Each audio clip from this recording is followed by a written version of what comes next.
Hello दोस्तों, कैसे हैं आप सब। दोस्तों, आज के हम इस लेक्चर के अंदर क्वेश्चन नंबर 43 करेंगे। ठीक है। और 43 अगर टाइम मिला तो 44 भी हम आगे बढ़ेंगे उसमें। तो क्वेश्चन नंबर 43 करना है हमें। पिछले बार मैंने आपको होमवर्क दिया था करने को। चलो देखते हैं इस क्वेश्चन को एक बार। कहता है departmental store wish to purchase the following quantity of spheres.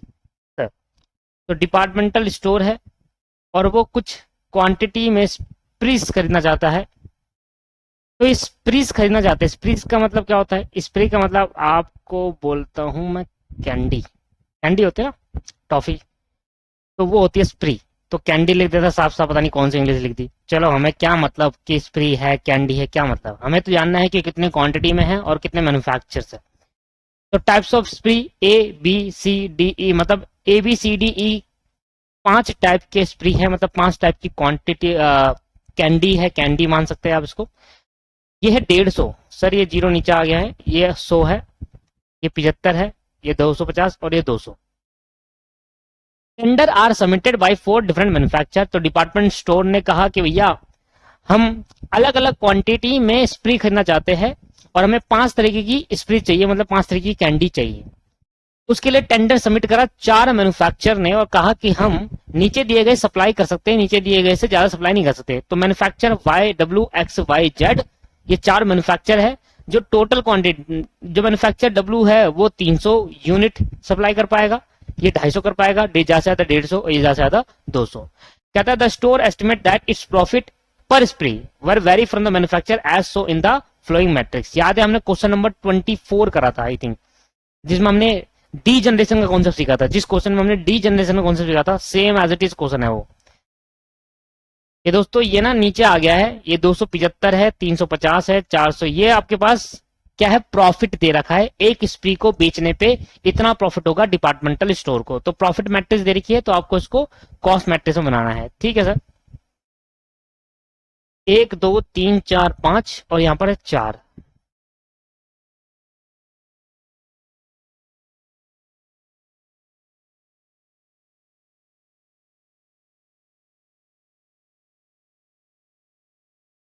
एक, दो, तीन, चार, पांच। एक, दो, तीन, चार।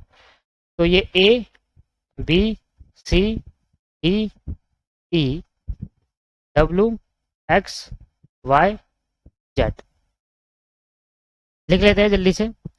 275, 350, 425, 275, 350, 425, 225 और 150। 300, 325, 450, 175, 100। 300, 325, 450, 175 और 100। इसके बाद 250, 350, 475, 200, 125।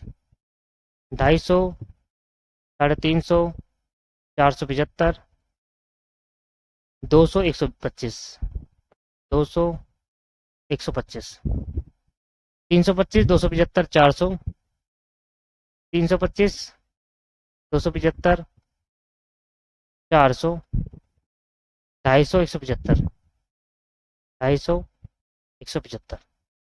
तो ये दोस्तों आपके पास हो गया प्रॉफिट मैट्रिक्स। सबसे पहले देखेंगे सप्लाई कितनी है और फिर देखेंगे यहां पर डिमांड कितनी है।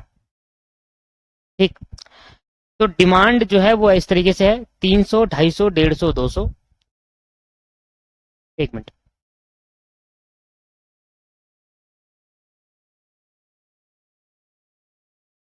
ये रही 150, 100, 75, 250, 200। 150, 100, 75, 250, 200।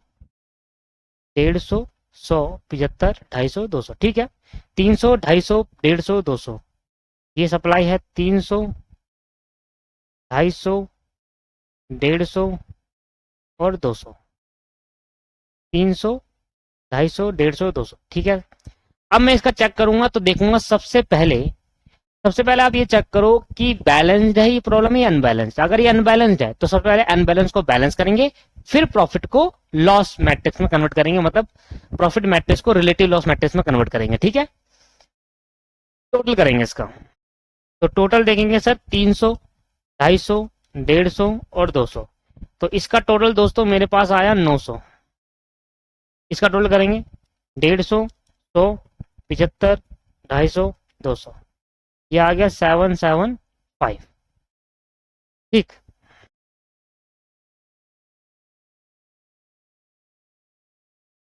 अब ये बैलेंस क्या है, अनबैलेंस मैट्रिक्स है। तो बैलेंस मैट्रिक्स करने के लिए हमें क्या चाहिए, हमें देखना पड़ेगा डिफरेंस कितने का आ रहा है। तो हमने डिफरेंस देखा, तो भैया 900 में से माइनस करेंगे 700, तो 125 का डिफरेंस आ रहा है। और वो डिफरेंस आ रहा है कॉलम में, क्योंकि कॉलम का ऐड करने पे कमी पड़ रही है, तो एक कॉलम और ऐड करना पड़ेगा और डमी कॉलम ऐड करना पड़ेगा हमें वो। ठीक, तो लो, तो सबसे पहले हम अनबैलेंस प्रॉब्लम को बैलेंस में कन्वर्ट कर रहे हैं। सीधा लिख देते हो ना बैलेंस प्रॉब्लम। देखो सर, आपको ना अब लिखना खुद पड़ेगा, मैं अब इतना नहीं लिख सकता क्योंकि मैं बहुत बार लिख चुका हूँ। बैलेंस प्रॉब्लम, अनबैलेंस प्रॉब्लम सब मैं लिख चुका ऑलरेडी। ये देखेंगे,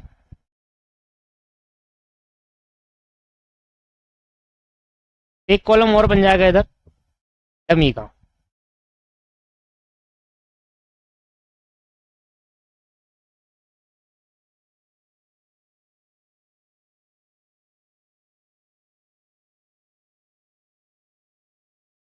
ये हो गया सर हमारा डमी का कॉलम। सब कुछ वही है, डमी का एक कॉलम बन जाएगा जिसको हम 0, 0, 0 और 0 नंबर देंगे। और फिर लिखेंगे यहाँ पर सप्लाई, और यहाँ लिखेंगे डिमांड। कितनी है जी ऊपर से देखो, 150, 100, 75, 250, 200। 150, 100, 75, 250, 200। और यहाँ कमी कितने की पड़ रही थी, 125 की, तो यहाँ 125 डाल दिया। अब इसके बाद यहाँ आ जाएगा 300, 250, 150, 200। 300, 250, 150। अब ये हमारा क्या हो गया दोस्त, ये हमारा बन गया आपके पास बैलेंस प्रॉब्लम, जिसमें हम कहेंगे कि हमारा जिसका टोटल आया वो 900 आया। बैलेंस प्रॉब्लम कन्वर्ट कर लिया। बैलेंस प्रॉब्लम में कन्वर्ट करने के बाद अब आप बनाओगे इसका अनबैलेंस्ड, इसको रिलेटिव लॉस मैट्रिक्स में कन्वर्ट करेंगे। तो रिलेटिव लॉस मैट्रिक्स करेंगे, रिलेटिव लॉस मैट्रिक्स। लिखने का सारा तरीका मैं आपको बता चुका। हमारे ट्रांसपोर्टेशन प्रॉब्लम का जो सेकंड क्वेश्चन था ना स्टडी मैट का, वो इलस्ट्रेशन नंबर 23 था, 24 था, मुझे ध्यान नहीं है।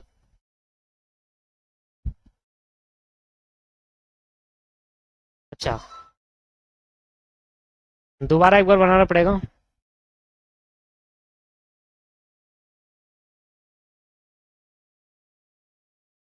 कितने कॉलम बनाने, 1, 2, 3, 4, 5, 6। 1, 2, 3, 4, 5, 6। और यहाँ हमारे पे 4 चाहिए, 1, 1, 2, 3, 4। ये हो गया ए, बी, सी, डी, ई। और ये हो गया डमी, ये हो गया डब्ल्यू, एक्स, वाई, जेड। पूरी एक क्लास लगेगा इसको सॉल्व करने में, देखना आप, बहुत बड़ा क्वेश्चन है। अब सारे क्वेश्चन बड़े बड़े हैं, अब सॉल्व तो मुझे कराना है। अब सबसे इधर सबसे हाईएस्ट नंबर कौन सा है, जो सबसे हाईएस्ट नंबर उसको सब्ट्रैक्ट कर तो ये लिखना आ जाएगा। तो मैं लिख देता हूँ हाईएस्ट नंबर मेरे पे यहाँ पर सबसे ज्यादा नंबर मुझे 475 दिख रहा है। 475 से ज्यादा मुझे कोई भी नंबर नहीं दिख रहा, तो मेरा जो हाईएस्ट नंबर है वो ये वाला है। तो हाईएस्ट नंबर मेरा क्या है, 475। अब ये 475 जो हाईएस्ट नंबर है, इस 475 में सारे एलिमेंट माइनस कर देंगे एक एक करके। तो 475 में से 275 जाएगा, एक एक करके माइनस कर रहे हैं दोस्त। ये आ जाएगा 200, फिर 350, ये आ जाएगा 175। देखो मैं इसको कर देता हूँ, ज्यादा टाइम लगेगा, बार बार मुझे ऊपर नीचे करना पड़ेगा, इसलिए मैं एक बार उसकी फोटो क्लिक करके सीधा ही आपको आंसर बता। दोस्तों ये बन गई हमारी रिलेटिव लॉस मैट्रिक्स। तो आप जल्दी से इसको उतार लीजिए, साथ साथ मेरे साथ साथ करेंगे, इसको उतार लीजिए जल्दी से। और अब हम करेंगे रो डिफरेंस एंड कॉलम डिफरेंस। तो रो डिफरेंस और कॉलम डिफरेंस निकालेंगे। तो ये करीब यहाँ से चालू कर दो आप, बड़ा क्वेश्चन है तो ज्यादा निकलेगा इसमें। 1 2 3 4 5 6, 6 करीब बना लो आप। ऐसी कॉलम डिफरेंस बना लो आप।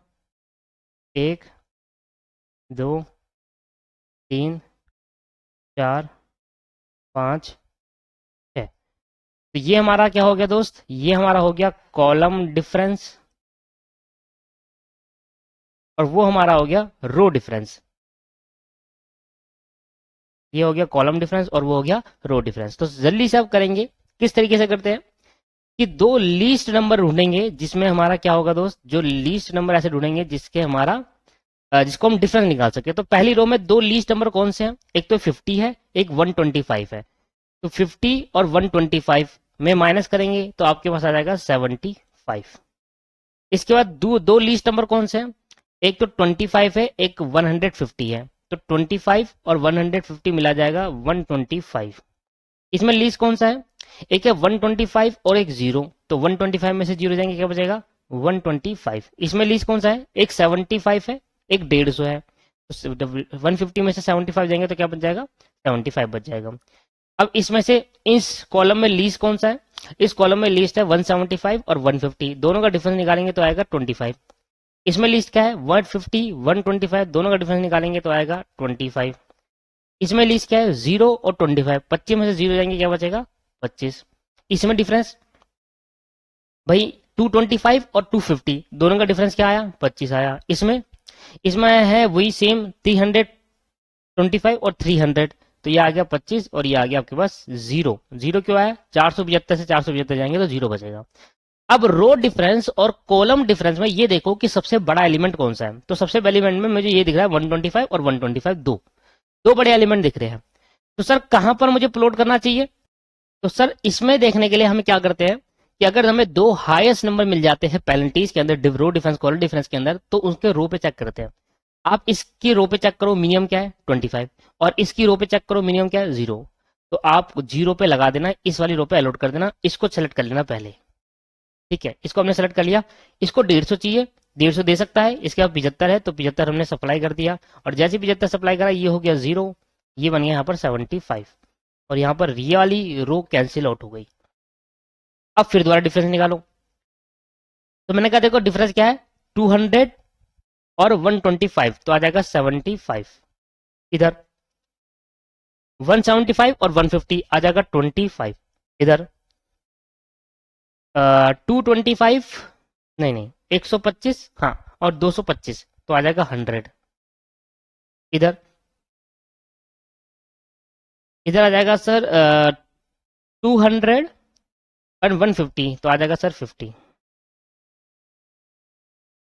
ठीक है, ऐसे इधर इधर सेम 25 आ जाएगा, इधर सेम 25 आएगा, इधर नील आ जाएगा, कुछ नहीं आएगा, इधर 25 आ जाएगा, इधर 25 आ जाएगा, इधर 0 आ जाएगा, क्योंकि कोई भी चेंज नहीं हुआ है। अब रो डिफरेंस और कॉलम डिफरेंस देखो हाईएस्ट नंबर कहाँ है, मैंने कहा ये रहा हाईएस्ट नंबर। अब कर दो प्लॉट, और कहाँ करेंगे जहां पर मिनिमम होगा। तो मिनिमम कहां पर है, ये रहा 125 में। तो कितना दे सकते हैं ज्यादा से ज्यादा, भाई 75 दे सकता है, और यहाँ खुद सोचिए तो ज्यादा से ज्यादा हम 75 ही दे पाएंगे। तो ये हो जाएगा 0 और ये हो जाएगा, इसमें कितना बच जाएगा और 25 बच जाएगा ये।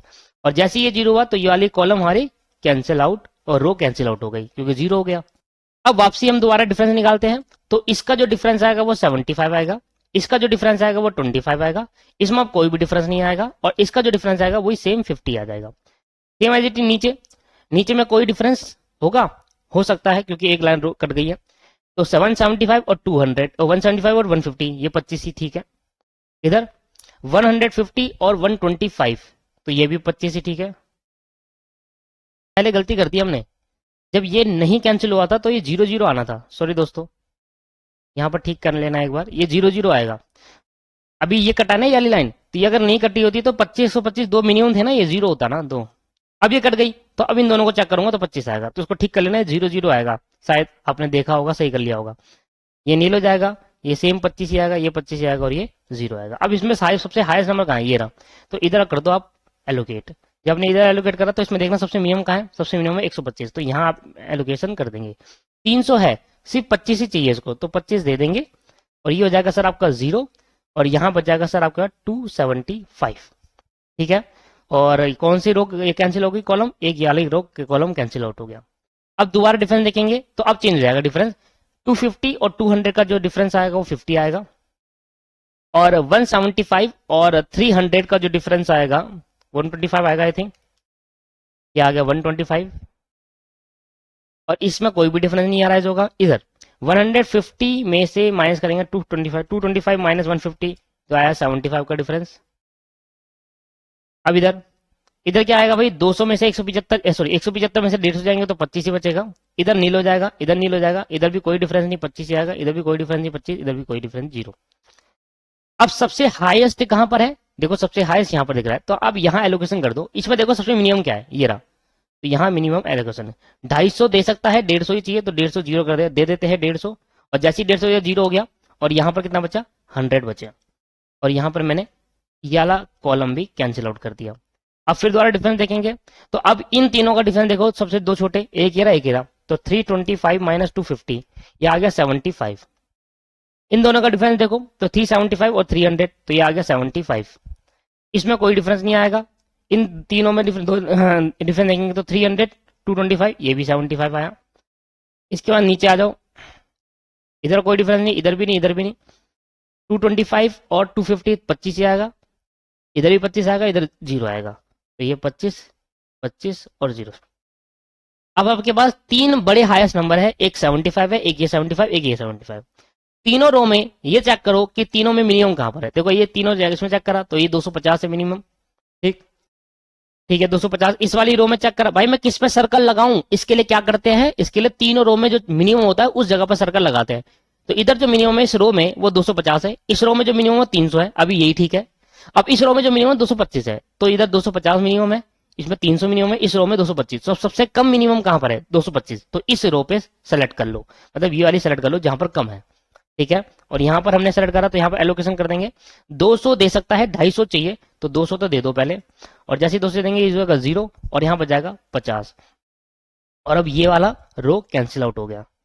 अब दोबारा चेक करेंगे तो अब इन दोनों में जो डिफरेंस आएगा वो सेम 75 आ रहा है, इन दोनों में जो डिफरेंस आएगा वो भी 75 आ रहा है,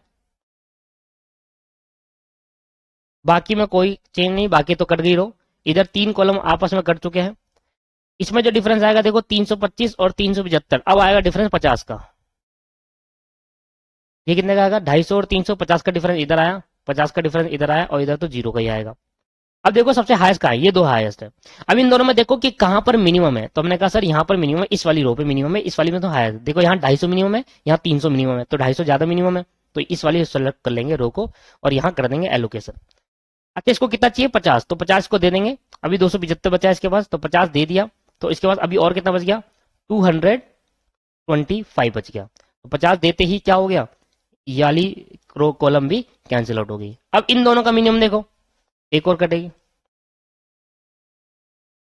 भाई 475 माइनस 325 ये आ गया 150, तो इसका जो मिनिमम आया वो 150 आया।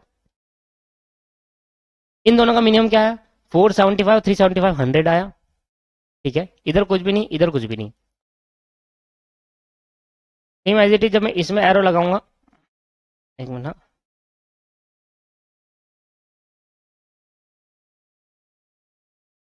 ये मेरा नील नील नील, और यहाँ मेरा ये भी नील हो जाएगा, यहाँ मेरा 50 और ये मेरा 0। तो हाईएस्ट कहाँ पर है बताइए सर, हाई इस बार 150 यहाँ पर है, तो यहाँ पर हाईएस्ट कर देंगे, यहाँ एलोकेशन कर दो। इसके बाद कितने हैं 225, और इन दोनों मिनिमम क्या है ये रहा, तो क्या दे देंगे 200 अलॉट कर देंगे। जैसे ही 200 अलॉट करा तो ये आपके पास क्या हो गया सर, ये हो गया 0, और यहाँ बच गया सिर्फ 25, ठीक है। तो यहाँ जैसे 0 हुआ तो ये वाला कॉलम भी कैंसिल। अब ये बचा, तो 25 के पास है, 100 इसके पास है, चाहिए 125, तो अलॉट कर दो। 25 ये यहाँ से दे देगा, तो 25 ने यहाँ से दे दिया, और 100 ये यहाँ से दे देगा, 100 इसने यहाँ से दे दिया, तो कितना हो गया 125, और ये हो गया 0, ये भी 0 हो गया, सारे 0 हो गए, और सारे रो और कॉलम कट चुके हैं। जब सिर्फ 2 एलिमेंट रह जाते पूरे कॉलम में, डायरेक्टली आप अलॉट कर सकते हैं। नंबर ऑफ एलोकेशन देखेंगे तो 1 2 3 4 5 6 7 8 9, टोटल 9 एलोकेशन है, तो नंबर ऑफ एलोकेशन कितना है 9। और m प्लस n माइनस 1 देखेंगे तो 1 2 3 4, 4 रो है, 1 2 3 4 5 6, 6 कॉलम है, तो 4 प्लस 6 10 हो गया, 10 में से एक जाएगा 1, तो आपके पास 9 बराबर 9, मतलब जो सोल्यूशन है वो नॉन डीजेनरेशन है। एलोकेशन 9 करा है, और नंबर ऑफ रो प्लस 1 ये मैं ऑलरेडी लिख चुका, देखो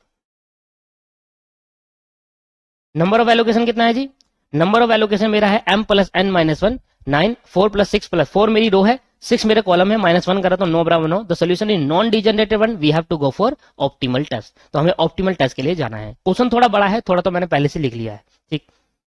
अब दोस्तों इसके बाद क्या करना होता है, इसके बाद हमें लिखना होता है इसके नीचे लाइन, इसके एक लाइन नीचे नीचे, इसके नीचे एक लाइन लिखेंगे, साथ साथ लिख रहे हो तो लिखना we have to apply MODI method for optimal test for for occupied cell. We have to apply Modi method on occupied cell for optimal test and we have Cij is equal to Ui plus Vj। और हम ये वाली चीज दोबारा उतारेंगे allocated cell में और Ui और Vj को फाइंड आउट करेंगे। ये देखो मैं ऑलरेडी उतार चुका हूं आपके लिए, ज्यादा टाइम वेस्ट नहीं करूंगा, सीधा ही आप डायरेक्टली उतार सकते हैं ये। तो ये एक लाइन लिखनी है जो कि मैंने नहीं लिखी, यहां पर आप लिख सकते हैं we have to apply MODI method for occupied on occupied cell for optimal test. लिखे, क्या लिखेंगे, we have to apply MODI method for on occupied cell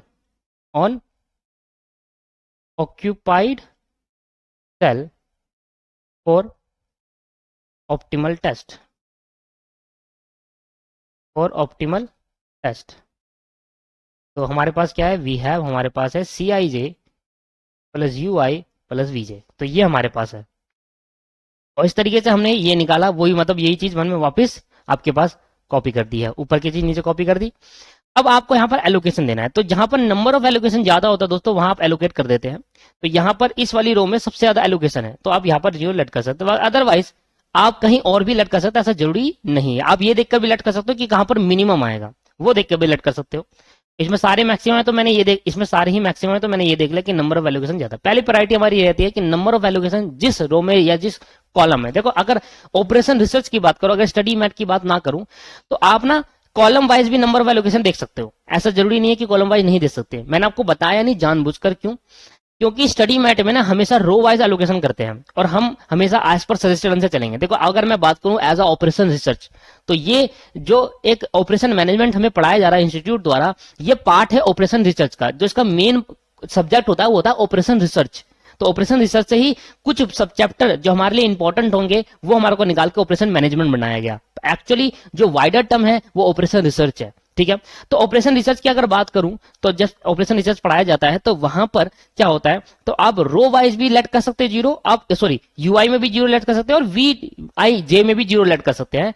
पर क्योंकि मैंने VJ में आपको नहीं सिखाया, ऐसा जानबूझकर नहीं सिखाया, क्योंकि VJ में भी एलोकेशन नंबर ऑफ एलोकेशन देख सकते हैं। अगर आपको कहीं सिखाया VJ में भी लेट कर सकते हैं, पर ना पता क्या होता है, मैं आपको बता रहा हूं फिर दोबारा, मैं हकीकत एक ही बात कहूंगा कि स्टडी मटेरियल में जैसा होगा ना उस तरीके से आप करो। इससे बेनिफिट्स ये रहेगा कि स्टडी मैट से as it is suggested answer होते हैं, क्योंकि सजेस्टेड जब कोई पेपर में क्वेश्चन आता है ना और जो उसका आंसर आता है दैट्स कॉल्ड सजेस्टेड आंसर, जो इंस्टीट्यूट रिलीज करता है। अब जो सजेस्टेड आंसर होंगे वो स्टडी मैट से ही उठाए जाते हैं।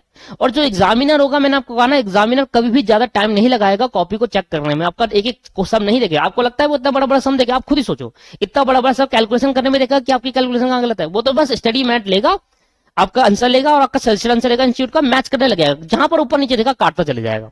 अब वो सही हो गलत हो, ऐसी होता है दोस्तों, यही हकीकत है, ऐसी होता है। थोड़ा बहुत दिमाग लगाएगा, नहीं तो वो ऐसा ही करता है। इसलिए मैं जब कोई आंसर कराता हूं, मैं सोचता हूं यार एज पर सजेस्टेड आंसर कराओ, कि अगर आप वैसा प्रेजेंट करके भी आए, मान लो इंस्टीट्यूट हमेशा क्या करता है, इंस्टीट्यूट इसी यू में से किसी को 0 मानता है। वी को इंस्टीट्यूट ने आज तक 0 नहीं माना, वो आ गया है 0 सॉल्व करने पर, माना नहीं है, लेट नहीं करा है। तो वैसे लेट कर सकते हैं ऑपरेशन रिसर्च में, ठीक है, पर नहीं लेट करा तो हम भी नहीं लेट करेंगे। अगर आपने इसको लेट कर दिया, मान लो मैंने आपको सिखाया कि इसको लेट कर सकते, गलत नहीं होगा, पर एग्जामिनर गलत कर दे, क्या भरोसा, उसका भरोसा नहीं है भाई, वो कुछ भी कर सकते हैं। इसलिए आप इसको ही लेकर चलो, क्योंकि स्टडी मैट में इसी तरीके से है। बस एक बार मैंने बता दिया कि कभी आप ऑपरेशन रिसर्च कभी पढ़ो तो वहां पर क्या होता है कि आप यूआई में भी 0 लेट कर सकते हैं और VJ में भी 0 लेट कर सकते हैं, दोनों में दे सकते हैं। नंबर ऑफ एलोकेशन कहां पर ज्यादा है, तो अभी भला हो कि हमारा नंबर ऑफ एलोकेशन यहां पर ज्यादा है, तो मैंने 0 इसको लेट कर लिया। जब मैंने 0 इसको लेट करा तो दोस्तों मेरे यहाँ पर आया 125 में से 0 जाएंगे, क्या बचेगा 125।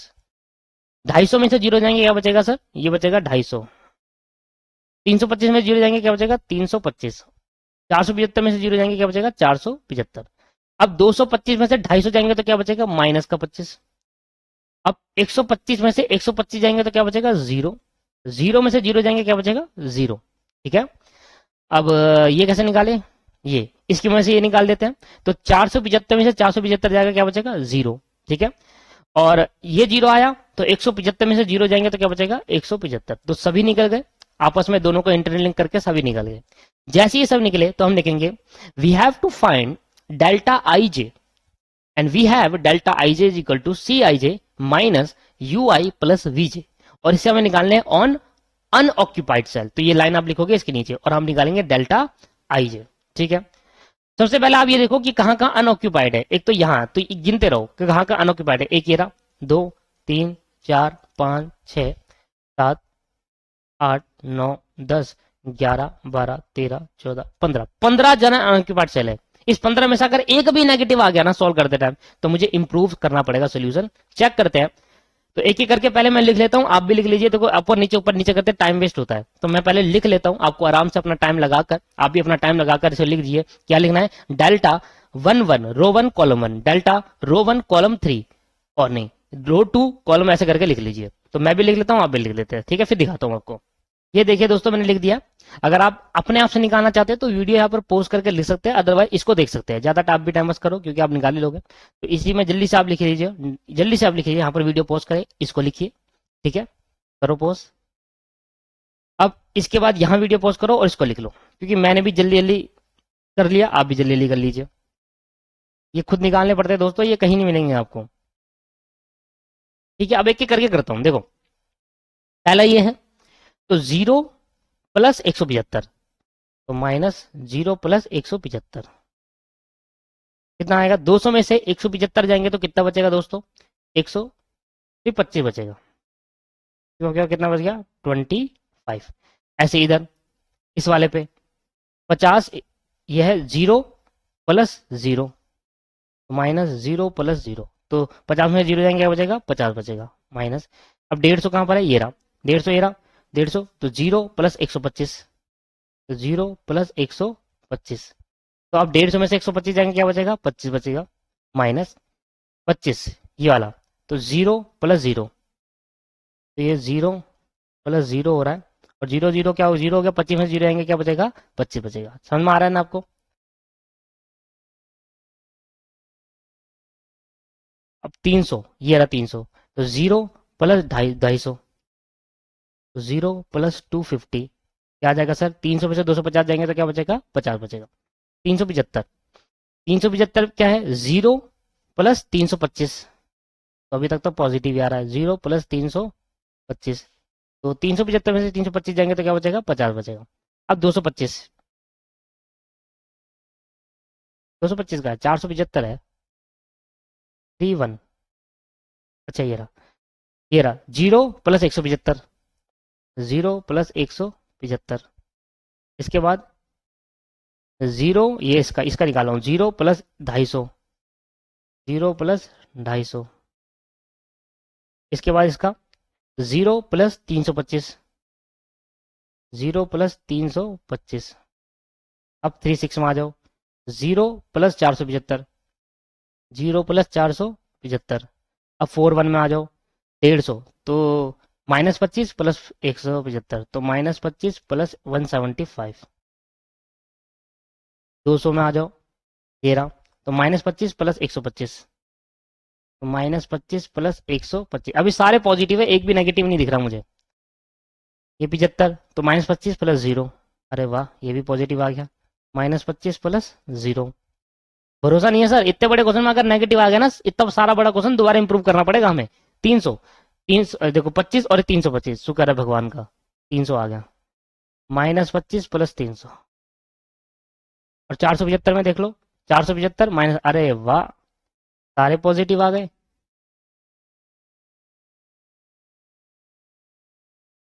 दोस्तों ये अलग ही खुशी है जब यहाँ पर सारे पॉजिटिव आ जाते हैं। 225 में से 31, 225 है, 275, 225 है, अच्छा 225 में से 175 जाएंगे, क्या बचेगा? 170, 225 में से 175 जाएंगे तो क्या बचेगा? 50, 325 में से 375 में से 250 जाएंगे, क्या बचेगा? 25, 350 में 325 जाएंगे 25, 475 में से 475 जाएंगे 0, 150 में से 150 जाएंगे 0, देखो 150 हो जाएगा, 175 में से माइनस 25 जाएंगे तो 150, 200 में से 100 जाएंगे, क्या बचेगा 100। 75 में से 25 जाएंगे, क्या बचेगा 50। अरे ऐड होगा ये तो 100 हो जाएगा ये। 75 प्लस 50, 25 25 से क्या हो जाएगा प्लस हो जाएगा ना 100। 300 में से 25 बचेगा जी, 25 यहाँ पर, और यहाँ पर भी 25 बचेगा। और all element of delta I J is positive, all element of delta I J is positive, या आप लिख सकते हैं नॉन नेगेटिव, बात एक ही है। तो द बेसिक फिशिएबल सोल्यूशन, तो the basic feasible solution is optimal, is optimal. जो बेसिक फिशिएबल सोल्यूशन है वो क्या है दोस्तों, ऑप्टिमल है। तो अब हमें निकालनी है, अब हमें एक स्टेटमेंट बनानी है, स्टेटमेंट ऑफ ट्रांसपोर्टेशन, स्टेटमेंट ऐसे लिख सकते हो, statement of optimal distribution cost. Optimal, एक तो ऑप्टिमल डिस्ट्रीब्यूशन बदल जाएगा कि किससे किसको भेजना है, और ऑप्टिमल कॉस्ट बदल जाएगी। तो ऑप्टिमल डिस्ट्रीब्यूशन एंड कॉस्ट ऐसे लिख सकते हैं, statement of optimal distribution cost. Optimal distribution बदल जाएगा, ऑप्टिमल कॉस्ट भी बदल जाएगी। क्या होता सर, फ्रॉम कहां से कहां भेजोगे, कितनी क्वांटिटी में भेजोगे, कॉस्ट पर यूनिट क्या रहेगी, और टोटल कॉस्ट। अच्छा ये तो प्रॉफिट मैक्सिमाइजेशन का है ना सर, कॉस्ट नहीं है तो प्रॉफिट पर यूनिट होगा ना, हमारे प्रॉफिट मैक्सिमाइजेशन दे रखा है, तो हमें जब निकालना होगा वो प्रॉफिट। तो ऑप्टिमल डिस्ट्रीब्यूशन प्रॉफिट आएगा, ये कितना प्रॉफिट हो सकता है। हमें प्रॉफिट मैक्सिमाइजेशन का प्रॉब्लम था ना, तो हमें कॉस्ट तो ना निकालेंगे दोस्त, प्रॉफिट निकालेंगे। और जब हम प्रॉफिट देखते हैं तो एलोकेशन देखेंगे, सबसे पहले एलोकेशन देखेंगे ऊपर वाली टेबल से, एलोकेशन देखेंगे यहाँ से। तो डब्ल्यू ने बी को दिया, तो ये डब्ल्यू क्या थे, भूल गया, मैन्युफैक्चरर और स्पेयर्स, ये मैन्युफैक्चर हो गए, ठीक है, और ये स्पेयर्स हो गए।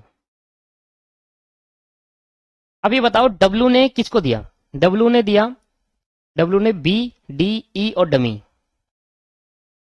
डब्ल्यू ने दिया बी डी ई और डमी। फिर डब्ल्यू के बाद एक्स ने किसको दिया, एक्स ने दिया ए को और डमी को, ए को और डमी को। और वाई ने किसको दिया, बी और सी को दिया, और जेड ने डी को दिया।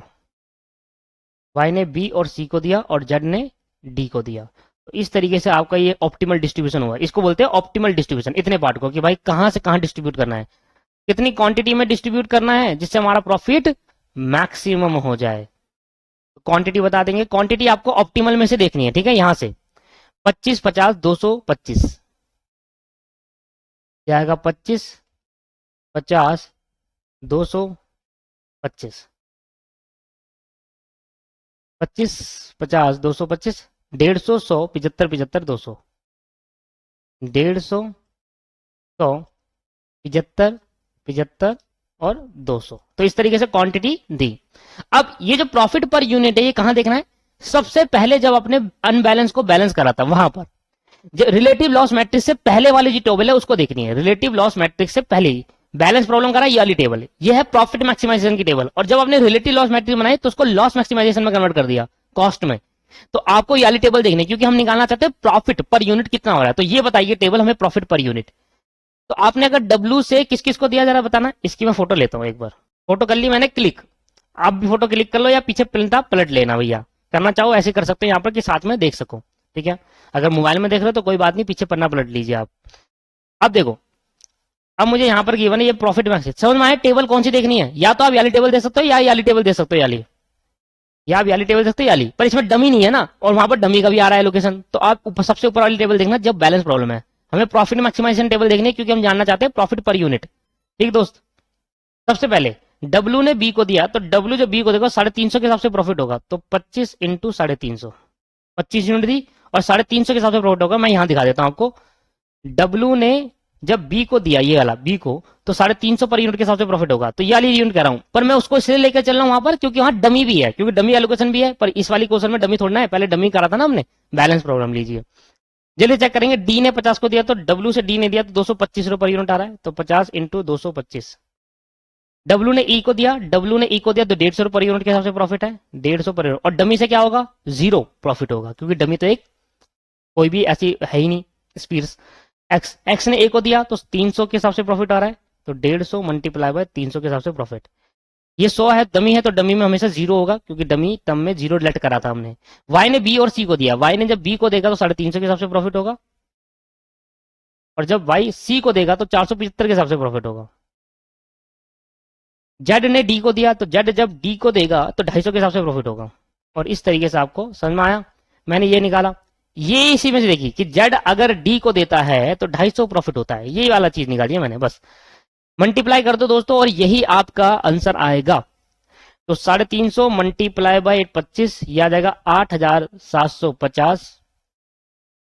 फिर 225 मल्टीप्लाई बाय 50, यह आ गया 11250। फिर 200 मल्टीप्लाई बाय 150, यह आ गया 30,000। 25 इंटू जीरो, यह आया जीरो। 150 मल्टीप्लाई बाय 300, यह आ गया 45,000। 100 multiply by zero, zero. 350 multiply by 75, यह आ गया 26,250। 75 मल्टीप्लाई बाय 475, यह आ गया 35,625। और 250 मल्टीप्लाई बाय 200, 250 मल्टीप्लाई बाय 200, यह आ गया 50,000। सर ऐड कर दीजिए सभी को और ये आएगा मैक्सिमम प्रॉफिट। ये आपको क्या देगा, मैक्सिमम प्रॉफिट। अगर आप इस तरीके से माल बेचते हो खरीदने के बाद तो आपको मैक्सिमम प्रॉफिट इतना होगा, 50,000, नीचे से करते 50,000, 35,625, 26,250, 45,000 प्लस 30,000 प्लस 11,250 प्लस 8,750। तो आगे आपके पास 2,06,875, 2,06,875। ठीक, तो आप ये मैच कर सकते हैं अपने स्टडी मैट में, आपका आंसर मैच करेगा। ठीक है जी, तो इस तरीके से ये एक बड़ा क्वेश्चन सॉल्व हुआ, शुक्र है, अच्छा क्वेश्चन है। और ये सबसे खुशी तब हुई जब आपके पास ऑप्टिमल करने का ऑप्टिमल मैट्रिक्स आ गया एक बारी में। अगर इंप्रूव करने के लिए बोलता तो बस ये तो पता नहीं कितना ही टाइम ले जाता। आओ सर एक क्वेश्चन और देखते हैं आज की क्लास में, फिर खत्म करेंगे आज की क्लास, थोड़ा अभी ज्यादा बड़ी भी नहीं हुई है। एक क्वेश्चन और करते हैं, 43 करा, 44 क्वेश्चन भी देख लेते हैं साथ के साथ, है ना। 44 क्वेश्चन, आओ दोस्तों 14 क्वेश्चन देखते हैं, काफी देर से बैठे हुए खड़े हो गए अब। तो इलस्ट्रेशन नंबर 44 क्या कहता है, पढ़े। कहता है द बॉम्बे ट्रांसपोर्ट कंपनी है has a truck available at a 4 different site in the flowing number. एक बॉम्बे ट्रांसपोर्ट कंपनी जिसके पास 4 अलग अलग ट्रक्स है, अलग अलग साइट पे उसके पास ट्रक्स है। तो ट्रस्ट ट्रांसपोर्ट, देखो बॉम्बे ट्रांसपोर्ट कंपनी, ट्रांसपोर्ट जो कंपनी होती है उनके पास बहुत सारे ट्रक्स होते हैं, जो अगर कोई पर्सन हमसे ट्रक मारता है किराए पर तो हम उसको किराए पे ट्रक देते हैं, ये इनका काम है। तो साइट ए, इनके पास 4 साइट है ए बी सी डी। इनमें पहली साइट पे, ए साइट पे 5 ट्रक रखे हुए हैं इस कंपनी के, बी साइड पे 10 ट्रक है, सी साइड पे 7 ट्रक है और डी साइड पे 3 ट्रक है। ये इनके पास ट्रक पहले से पड़े हुए हैं, अवेलेबल ट्रक है। अब कस्टमर आए कि भाई हमें ट्रक चाहिए, तो डब्ल्यू एक्स वाई 3 कस्टमर आए और तीनों कस्टमर ने ट्रक मांगा। डब्ल्यू कह रहा है भाई मुझे 5 ट्रक की जरूरत है, एक्स कह रहा है मुझे 8 ट्रक की जरूरत है, वाई कह रहा है मुझे 10 ट्रक की जरूरत है। इस तरीके से इनकी डिमांड थी ट्रक की, और ये सप्लाई कर सकते हैं इतना। तो ये आपके पास आ गया सप्लाई, ये आपके पास आ गया डिमांड। इसके बाद कहता है variable cost of getting a truck to the customer. अगर कस्टमर साइड से कस्टमर के पास अगर ट्रक भिजवाए तो क्या कॉस्ट आएगी, तो वो दे रखा है। तो ये अभी आप टेबल इसको मत देखो, ये टेबल थोड़ी गलत दे रखी है। ये पता क्या है, ये टेबल ऐसे है, ये इसको मत देखो, सिंपली मैं आपको दूसरी टेबल नहीं बनाकर दिखाता हूँ ये टेबल है क्या एक्चुअली में। ये तो आप कंफ्यूज रहोगे उस टेबल को देखकर दोस्तों। ये टेबल ऐसी है, कंफ्यूजन क्रिएट कर देगी, वहां ना थोड़ा सही तरीके से नहीं दे रखा, मैं सही तरीके से बताता हूँ आपको।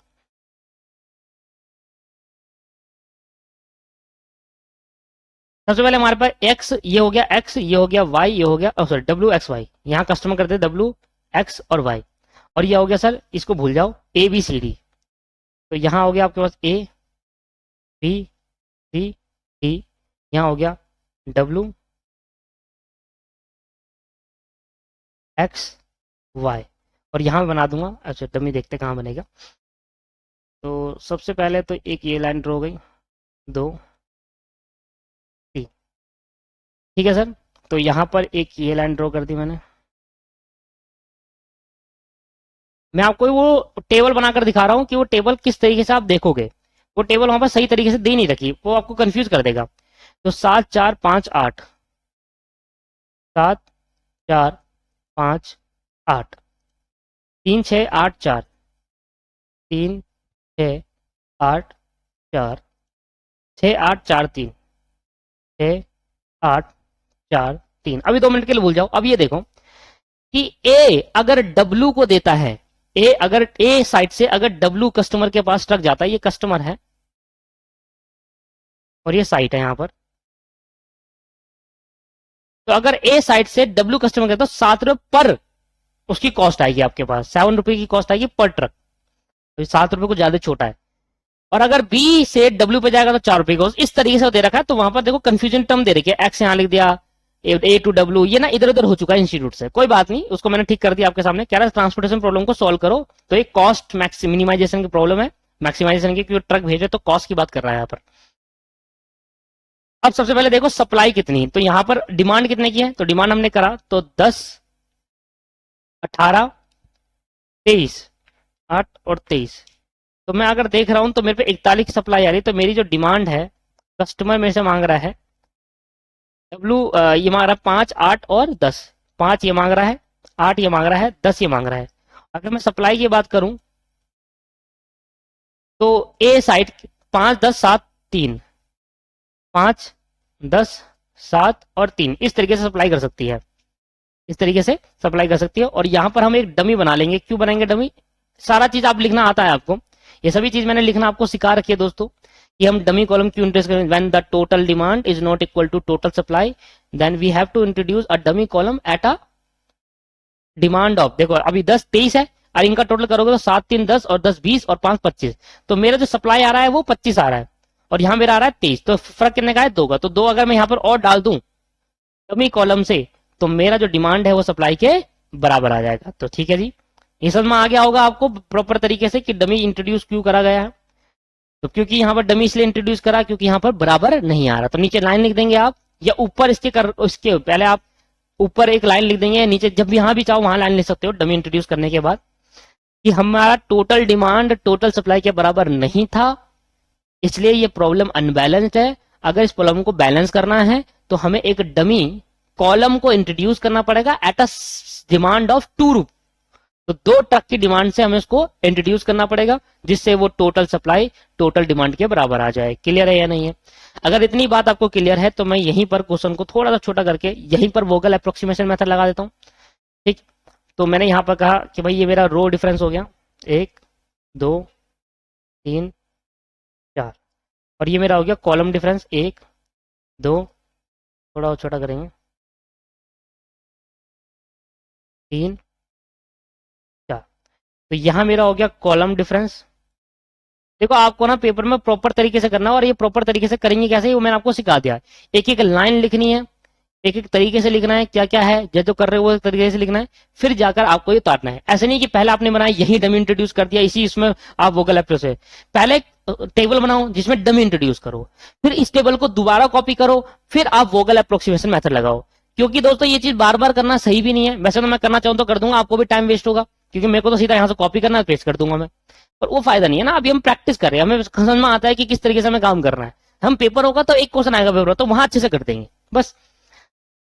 चलो, तो अब यहां पर देखना है कि डिफरेंस कहां पर आएगा। तो दो छोटे एलिमेंट देखेंगे, तो 3 में से 0 जाएगा, 3 बचेगा, 6 में से 0 जाएगा, नहीं 4 में से 0 जाएगा, क्या बचेगा? 4 बचेगा, 4 में से 0 जाएगा, इधर भी 4 बचेगा, 4 में से 0 जाएगा, इधर भी 3 में से 0 जाएगा, इधर भी 3 बचेगा। इन दोनों में छोटा क्या है? 4 और 5, यहां जाएगा 1, यहाँ छोटा क्या? 3 और 4, 1 आ जाएगा इनका डिफरेंस। 4 और 3 इधर भी डिफरेंस आएगा, और 0, 0 इधर डिफरेंस। हाईएस्ट नंबर कौन सा है? ये हाईएस्ट नंबर, ये 4 और ये 4 हाईएस्ट नंबर है यहाँ पर। अब आप इन दोनों में से कोई सा भी ले सकते हो, क्योंकि अगर मैं दोनों रो में देखूं तो दोनों रो का मिनिमम इसका 0, 0 है।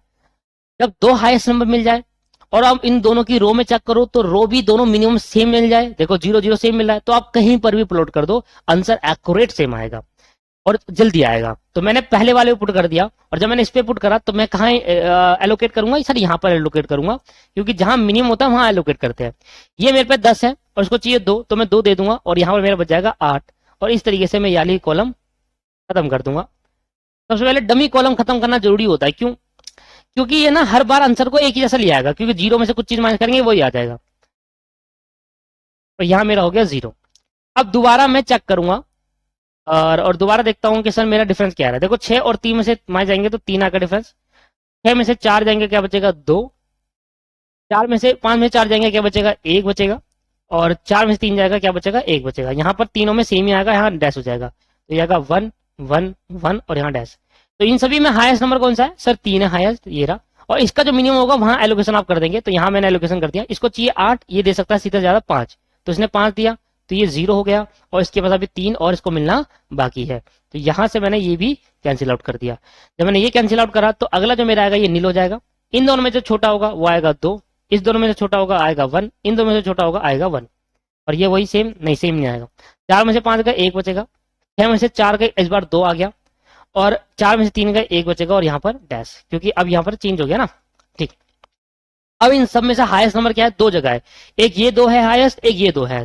जब मैं इस 2 को हाईएस्ट देखता हूं और इस पर चेक करता हूं कि इसमें मिनिमम क्या है, तो इसमें मिनिमम है 4, और जब मैं इस 2 के कॉलम को मैं देखता हूं तो इसमें मिनिमम कितना है 4। तो इन दोनों में से आप किसी में प्लॉट कर सकते हो, क्योंकि दोनों का मिनिमम सेम है, किसी में भी प्लॉट कर दो आप।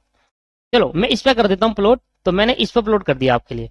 जब मैंने इस पे प्लॉट करा तो यहाँ पर सबसे मिनिमम क्या है, ये रहा, तो मैंने इसको एलोकेट कर दिया। 8 इधर है, ये ज्यादा से ज्यादा इसको 5 चाहिए, तो जैसे मैंने 5 दिया तो इधर बच गया 3, और इधर हो गया 0 हो गया। तो आपके पास ये वाला कॉलम भी कैंसिल आउट हो गया। अब आप दोबारा डिफरेंस निकालेंगे तो यहाँ नील हो जाएगा। 6 और 8 का डिफरेंस जो होता है वो 2 होता है, 8 और 4 का डिफरेंस क्या होता है 4 होता है। 4 में से 3 जाएगा क्या बचेगा 1 बचेगा, इधर आ जाएंगे तो ये हो जाएगा नील। 6 में से 4 जाएंगे क्या बचेगा 2, 4 में से 3 जाएंगे क्या बचेगा 1, और यहाँ पर इन पूरी इसमें ज्यादा कहाँ है, ये रहा 4 सबसे ज्यादा है, तो यहाँ पर आपके पास 4 सबसे ज्यादा है, तो इधर एलोकेट कर दो, और इधर वहां एलोकेट होगा जहां मिनिमम होगा। तो मैंने यहाँ करूंगा क्योंकि 8 और 4 में मिनिमम मुझे 4 दिख रहा है, 7 सप्लाई कर सकता है, 10 चाहिए तो 7 तो कर ही दो। इधर मुझे 3 और मिलने चाहिए, और इधर पूरा 0 हो गया। जैसे ये 0 हो गया तो ये वाली रो भी अब कैंसिल आउट हो गई। अब क्या बच गई सर, 2 रो बच गई, तो मैं इसका तो कोई डिफरेंस देखूंगा नहीं, एक और कॉलम आ जाएगा यहाँ पर। पहले का कोई डिफरेंस नहीं, दूसरे का 6 में से 8 गए 2 बचेगा, इसका कोई डिफरेंस नहीं आ जाएगा, 4 में से 3 का 1 बचेगा। अब इसकी बात कर लेते हैं। तो इसमें इन दोनों में जो डिफरेंस आया वो क्या आया, 2 आया, इसका कुछ नहीं आएगा। इन दोनों में 8 और 3 में से डिफरेंस क्या आया 5 आया, और ये आया। तो इस सभी में हाईएस्ट क्या है दोस्त, इस सभी में मुझे हाईएस्ट जो दिख रहा है वो 5 दिख रहा है। अगर आप चेक करो तो 5 मेरा हाईएस्ट है इस रो और कॉलम, यहाँ पर मैंने इसमें जहां मिनिमम होगा वहां एलोकेशन कर देंगे। तो ये रहा मिनिमम, मेरे को 2 आइटम दिख रहे हैं 8 और 3, 8 और 3 में से मिनिमम 3, तो 3 है और 3 इसको चाहिए, तो ये मैंने 0 कर दिया, 3 एलोकेट कर दिया, और ये भी 0 हो गया। तो मेरा ये रो भी खत्म हो गया और ये कॉलम भी खत्म हो गया, क्योंकि इस कॉलम से ये 0 हो गया और इस रो से ये 0 हो गया, खत्म। अब बचा मेरा 1 और 3 बचा है, और 3 ही चाहिए, तो एलोकेशन में कर दूंगा। तो 3 चाहिए, 3 एलोकेट कर दिया, 3 से चाहिए, ये 0 हो गया और ये भी 0 हो गया, तो यहाँ पर ये वाली पॉइंट भी खत्म हो गया। अब मैं चेक करूंगा कि मेरे नंबर ऑफ एलोकेशन है कितने, तो 1 2 3 4 5 6, 6 नंबर ऑफ एलोकेशन है। मेरी रो कितनी है और कॉलम कितना है, तो मैंने कहा 1 2 3 4 मेरा कॉलम है और 4 मेरी रो है। आओ सर, तो नंबर ऑफ एलोकेशन, तो क्या करते हैं जी, number of allocation is equal to m plus n minus 1। तो नंबर ऑफ एलोकेशन मेरे 6 हुए, m कितना है मेरा 4 रो है, 4 कॉलम माइनस 1, तो 6 इज इक्वल टू 7। तो नॉट इक्वल, तो इसका मतलब ये डी जनरेसी है। अगर ये डी जनरेसी है तो हम लिखेंगे the solution is degenerate 1, the solution is degenerate 1। तो वी हैव टू रिमूव, तो firstly we have to remove degeneracy. तो हमें क्या करना पड़ेगा, therefore we have to remove degeneracy for optimal test, therefore we have to remove degeneracy for optimal test. Optimal test करने के लिए हमें क्या करना पड़ेगा, डी जनरेसी रिमूव करनी पड़ेगी, ठीक। तो डी जनरेसी को किस तरीके से रिमूव करते हैं, बताया था मैंने आपको कि यहां पर मुझे बताओ 6 है, 6 एलोकेशन है। अगर मैं एक एलोकेशन और डाल दूं, अगर मैं एक एलोकेशन और डाल दूं तो मेरा 6 बराबर 7 हो जाएगा। अच्छा, एलोकेशन जो डालेंगे वो अनएलोकेटेड सेल में होगा। मैं एक बार दोबारा आपको वो चीज पढ़ाना चाहता हूं जो मैंने बताई थी आपको। देखिए सबसे पहले देखिए, देखो मेरा ये डी जनरेसी का मैंने यहाँ पर लिखवाया था। सबसे पहले m प्लस n की कंडीशन हिसाब से 7 एलोकेट सेल है। अभी वैसे हमारे क्वेश्चन में आया था 7 ही थे, और हमारे पास एलोकेटेड कितना आ रहा है, हमारे पास 6 आ रहे हैं। तो हम डी जनरेसी को नॉन डी जनरेसी में कन्वर्ट करने के लिए एक एलोकेटेड सेल और बढ़ा देंगे। ये भी समझ में आ गया। दूसरा, बढ़ाएंगे कहां पर? एलोकेशन हम हमेशा अनएलोकेटेड सेल में करेंगे, जिसमें एलोकेट नहीं हुआ उसमें एक एलोकेशन देंगे।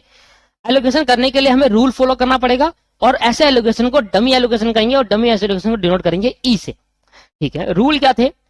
पूरी टेबल में सबसे पहले आप ये देखो कि लोवेस्ट कॉस्ट ढूंढो अनएलोकेटेड सेल में। सबसे पहले हम क्या देखेंगे? लोवेस्ट कॉस्ट ढूंढेंगे अनएलोकेटेड सेल में पूरे डमी में। ठीक है, लोवेस्ट कॉस्ट जब ढूंढोगे तो यहां पर लिखा है अगर एक लोवेस्ट कॉस्ट एलिमेंट है तो लूप चेक करना वहां पर, और अगर एक से ज्यादा लोवेस्ट कॉस्ट एलिमेंट तो राइट वाला कॉर्नर लिखा है उसमें लूप चेक करना, दोनों में लूप देखना क्लोज लूप बन रहा है नहीं बन रहा। अगर क्लोज लूप बन रहा है तो हटा देना, क्लोज लूप नहीं बनना चाहिए उस लूप उस लोवेस्ट एलिमेंट में। अगर एक लोवेस्ट एलिमेंट है तो आप लूप चेक करना, अगर वहां पर क्लोज लूप बन रहा है तो उसको इग्नोर कर देना। दूसरा चेक करना, अगर क्लोज लूप नहीं बन रहा तो वो सेलेक्ट करना है आपको। ठीक है, अच्छा उसके बाद लोएस्ट एलिमेंट देखो और कोई क्लोज लूप तो नहीं बन रहा, ये देखो। अगर नहीं बन रहा क्लोज लूप तो वहां एलोकेशन कर देना, और एलोकेशन ई मान के लेट कर देना। ई मानने के लेट करना, अगर क्लोज लूप बन रहा है तो नेक्स्ट लोएस्ट एलिमेंट देखना वहां कर देना। ठीक है, ये समझ में आ गया। टू रिमूव जी जनरेसी, ये तो मैंने इंग्लिश में लिख दिया था ऐसे। तो अभी हम इस तरीके से हमने सीखा। ठीक है, फिर दोबारा एक बार बता देता हूं आपको। देखो वापसी क्वेश्चन में आए, मैं आपको बताता हूं। सबसे पहले क्या करेंगे? सबसे पहले हम देखेंगे पूरी टेबल में लोएस्ट कौन सा है। लोएस्ट, पूरी टेबल में लोएस्ट कौन सा है? तो पूरी टेबल में अनएलोकेटेड में जो लोवेस्ट है वो 0 है। लोवेस्ट क्या है? 0 है। अब पहले मैं इसको कॉपी कर लेता हूं, नहीं तो दिक्कत आ जाएगी।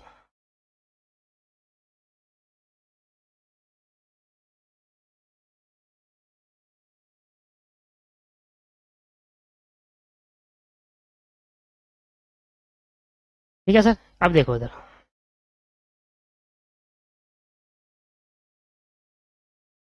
ये हटा देते हैं। पहले एक बार आपको और लिखना पड़ेगा ये, और यहां पर देखो पूरे एलोकेशन में सबसे लोवेस्ट कॉस्ट कहां पर है? पूरे उसमें सबसे अनएलोकेटेड सेल में सबसे लोवेस्ट कॉस्ट कहां पर है? देखो, लेकिन दोस्तों ई कहां पर सेलेक्ट करें? तो अभी हमें रूल पता है। सबसे पहले हमें क्या ढूंढना था? मिनिमम। मैंने अभी रूल पढ़ाया आपको। सबसे पहले हमें क्या ढूंढना है? मिनिमम। अगर मैं हम मिनिमम देखें तो एक एरा, एक एरा और एक एरा, और वो मिनिमम ढूंढो जहां पर लूप नहीं बनता हो। तो मैंने अगर मैं ई इधर कर देता हूं तो इधर से लूप बन रहा है। हाँ देखो, इधर से इधर जाऊंगा, फिर इधर से इधर आ जाऊंगा, इधर से इधर जाऊंगा, फिर इधर से इधर जाऊंगा, मतलब इस वाले मिनिमम पे लूप कंस्ट्रक्ट हो रहा है, तो मतलब इस पे एलोकेट नहीं करना। ऐसे मिनिमम वैल्यू पर एलोकेट करना है जहां पर लूप कंस्ट्रक्ट ना हो। ठीक है, और तो सिंपल सा मतलब है, पहले तो आप लोवेस्ट देखो, लोवेस्ट देखने के बाद फिर देखो कि लूप कंस्ट्रक्ट हो रहा है, नॉन कंस्ट्रक्शन ऑफ लूप होना चाहिए। और कहीं देखो, अब यहां पर देखो कि अगर इधर ई पुट करूं, ध्यान देना, अगर मैं इधर बनाता हूं एलोकेशन करता हूं, इधर तो नहीं कर सकता, मुझे समझ में आ गया, क्योंकि इधर करने से लूप कंस्ट्रक्ट हो रहा है। अगर मैं इधर कंस्ट्रक्ट करूं तो इधर से मैं इधर जाऊंगा, इधर जा सकता हूं, इधर नहीं आ सकता क्योंकि यहां पर कोई एलोकेशन है ही नहीं, तो यहीं अटक गया। इधर से इधर जा सकता हूं, इधर जा सकता, इधर जा सकता, पर और वापसी नहीं आ सकता, और कहीं नहीं जा सकता। तो मतलब यहां अलॉट करने पर मेरा लूप कंस्ट्रक्ट नहीं हो रहा। इधर चेक कर लो एक बार, ये भी तो मिनिमम है, तो एक बार इधर भी चेक कर लेते हैं। इधर डालने से क्या लूप कंस्ट्रक्ट होगा? इधर डालने से देखते हैं कि यहां जाऊंगा, यहां से यहां जा सकता हूं, यूं जा सकता हूं, कहीं भी जा सकता हूं, यहां से यहां गया वापसी नहीं आ सकता, यहां से यहां गया वापसी नहीं आ सकता, तो मतलब इधर डालने से भी लूप कंस्ट्रक्ट नहीं हो रहा। तो आपको जब ऐसी वैल्यू मिल जाए, आपको जब ऐसी दो वैल्यू मिल जाए जहां पर दो मिनिमम ऐसी वैल्यू मिले टेबल के अंदर जहां पर दोनों वैल्यू पे लूप कंस्ट्रक्ट ना हो, तब आप क्या करना, जो राइट कॉर्नर होगा, राइट में होगा प्लस कॉर्नर में होगा, उसको सेलेक्ट करना। ये बस ट्रिक है, बाकी आप दोनों में से किसी को भी सिलेक्ट कर सकते हो, ऐसा नहीं है। मैं इसको इसलिए बाद में पहले नहीं समझाया क्योंकि पहला भी ऐसा क्वेश्चन नहीं आया। दूसरी बात कि आप दोनों में से किसी को भी सिलेक्ट कर सकते हैं, किसी को भी, बट जल्दी आंसर लाने के लिए ये ट्रिक होती है कि आप अगर आपको ऐसी टेबल में दो वैल्यू मिले, टेबल में ऐसी दो वैल्यू मिले जहां पर दोनों वैल्यू पे लूप कंस्ट्रक्ट नहीं हो रहा, यहां पर दोनों वैल्यू पे लूप कंस्ट्रक्ट नहीं मिला, जिस पे लूप कंस्ट्रक्ट होता है उसको तो भूल जाओ। अब जो दो मिनिमम वैल्यू मिली जिस पे लूप कंस्ट्रक्ट नहीं हो रहा, तो आप फिर क्या करना, उन दोनों में चॉइस करने के लिए क्या करें, उन दोनों में चॉइस करने के लिए आप राइट और कॉर्नर, तो भैया ये है राइट, इनमें से राइट कौन सा है, राइट साइड ये हो गई, और कॉर्नर में तो कौन सा है, कॉर्नर में ये है, एक कॉर्नर ये हो गया, एक कॉर्नर ये हो गया, तो ये वाला, तो इस बॉक्स को आप सेलेक्ट कर लीजिएगा। देखो मैं फिर कह रहा हूं, बस ये ऐसा सिलेक्ट करने का पर्पस ये है सिर्फ कि जल्दी आंसर आए और कुछ नहीं। जल्दी आंसर आने का पर्पज है सेलेक्ट करना, और कुछ भी इसका पर्पज नहीं है। दूसरा, अगर आपने इसको सेलेक्ट कर लिया तो आपका आंसर कोई गलत नहीं होगा, आपका आंसर तब भी ठीक होगा। ठीक है, ऐसा जरूरी नहीं है इसको सेलेक्ट करना, बट मैं एक ट्रिक बता रहा हूं कि जल्दी आंसर लाने का। तो आप इसको सेलेक्ट कर लेंगे और यहां पर आप पुट कर देंगे ई। तो जब आपने यहां पर ई पुट करा तो इससे क्या होगा, आप कोशिश करें कि आप इसको करें, कोई भी ना करे, जब मैं आपको बता रहा हूं तो वो आप फॉलो करिए। क्या बोला मैंने कि अगर आपको दो ऐसे एलिमेंट मिल जाए जहां पर दोनों मिनिमम एलिमेंट ऐसे मिले जहां पर दोनों में ई कंस्ट्रक्ट हो पाए, फिर उन दोनों में चॉइस करने के लिए, भाई दो एलिमेंट मुझे ऐसे मिले कि दोनों में ई कंस्ट्रक्ट हो जाए, तो उन दोनों में चॉइस करने के लिए यहां पर क्वेश्चन में लिख सकते हो कि अगर हमें क्वेश्चन में कभी लिखना चाहो लिख सकते हो कि अगर हमें कभी क्वेश्चन के अंदर ई को एलोकेट करना है और ऐसी दो वैल्यू मिल रही है जहां पर, ऐसी दो मिनिमम वैल्यू मिल रही है जहां पर ई कंस्ट्रक्ट नहीं हो पा रहा, मतलब ई एलोकेट हो सकता है, लूप कंस्ट्रक्ट नहीं हो पा रहा, तो उस दो वैल्यू में से कौन सा सिलेक्ट करे, तो राइट कॉर्नर वाला। मैं लिख दूं इसको, काम आएगा। यहां पर लिख सकते हैं, मैं बोल रहा हूं आप लिखो। कभी जब हमें ई को एलोकेट करना हो, लिखना, जब हमें ई को एलोकेट करना होता है और फिर हम ये देखते हैं कि टेबल में मिनिमम वैल्यू कौन सी है, तो हमने मिनिमम वैल्यू सेलेक्ट करनी होती है। जब मिनिमम, हमें दो ऐसी मिनिमम वैल्यू मिलती है जहां पर लूप कंस्ट्रक्ट नहीं हो पा रहा, हमें दो ऐसी मिनिमम वैल्यू मिले और जहां पर लूप कंस्ट्रक्ट नहीं हो रहा, या दो से ज्यादा मिनिमम वैल्यू मिल जाए, मान लो तीनों में ऐसा होता है कि लूप कंस्ट्रक्ट नहीं हो रहा, तो आप क्या करते, आप उस दोनों में से चॉइस करने के लिए कौन सा सेलेक्ट करेंगे, जो राइट कॉर्नर में होगा वो सेलेक्ट कर लीजिएगा। इससे करने से आंसर में ऑप्टिमलिटी जल्दी आएगी, बस, और कोई उसका वो नहीं है। तो मैंने इसको सेलेक्ट करा क्योंकि इन दो में से जो राइट में था वो ये था, ये भी राइट में ही है, इस पूरे टेबल का राइट है, ये वाली टेबल है राइट, और राइट में तो कॉर्नर में कौन सी है सर, ये थोड़ा बीच में आ गई, तो ये कॉर्नर में, तो इसको सेलेक्ट कर लिया मैंने। क्लियर है या नहीं है, समझ में आया, ठीक। तो राइट कॉर्नर को मैंने सेलेक्ट कर लिया और मैंने ई इसको मान लिया। अब जब आप इन्हें ई इसको माना तो आप यहां से आप क्या निकालोगे, समझ में आ गया ना, याद रहेगी ये बात राइट कॉर्नर वाली, कि कभी भी आपको दो मिनिमम वैल्यू मिल जाए जिसमें लूप कंस्ट्रक्ट नहीं हो रहा, तो ई का एलोकेशन किस पे करे, ई का एलोकेशन उस पे करो जिसपे राइट कॉर्नर पे हो, बस इतनी सी बात आपको लिखनी है, ठीक। तो अब मैं यहां पर निकाल रहा हूं U1, U2, U3, U4, V1, V2, V3 और V4। तो किसको लेट करूं भाई बताओ, किसी को भी कर लो, कोई फर्क नहीं पड़ रहा।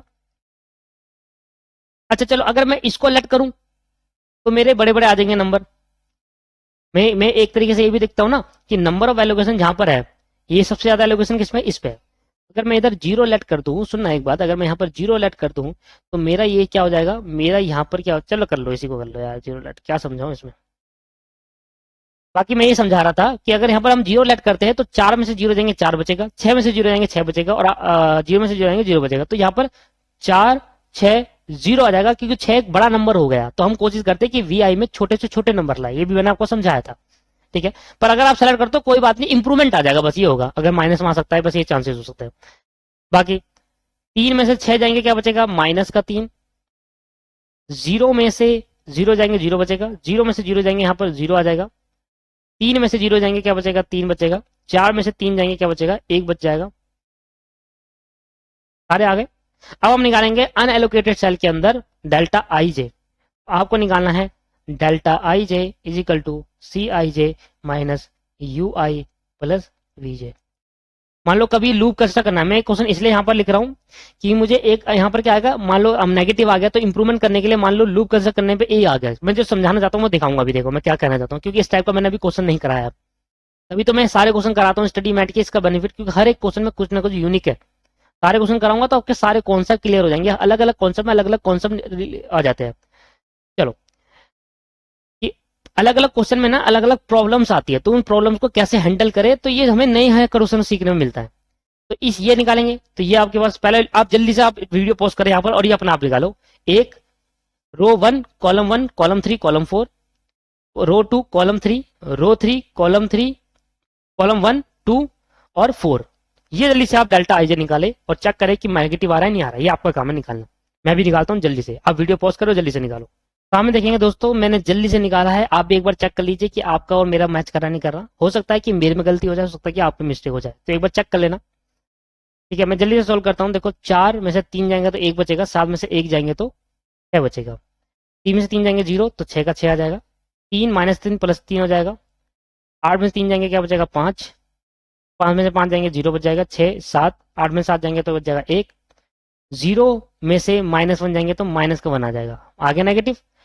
8 में से 4 जाएंगे तो 4 बचेगा, और 4 में से 6 जाएंगे तो माइनस का 2 होगा, तो हाईएस्ट नेगेटिव ये आ गया। तो हाईएस्ट नेगेटिव वैल्यू आपके पास ये आ गई, और हाईएस्ट नेगेटिव वैल्यू आ गई तो हम यहाँ पर क्या करेंगे, हम यहाँ पे लूप कंस्ट्रक्ट करेंगे। तो 4 2 पे, तो 4 2 कहाँ होता है, तो पहले तो मैं इसको कॉपी कर लूँ दोस्तों।